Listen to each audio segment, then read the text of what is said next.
DYNO. We're going to run 40 hertz at negative 10 decibels.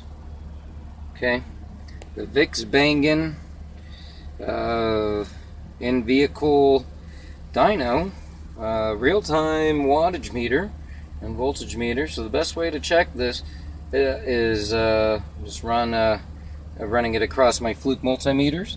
One is a FC3000, the other one is a A3002 FC. And if you want to see, I do have them plugged in to the back there. So this is on one of my amps. Okay, it's a Orion HCCA 5000 or HCCA 5000.1.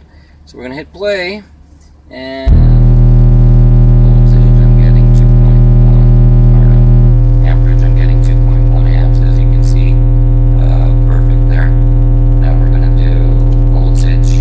I got 1.8 to 1.08. The Fluke's teeter-tottering between 1.081. So pretty close on the voltage, but it shouldn't make up a difference, considering that the wire is ran through a maze of stuff under the floorboard here and to the back versus being plugged in straight to the amplifier.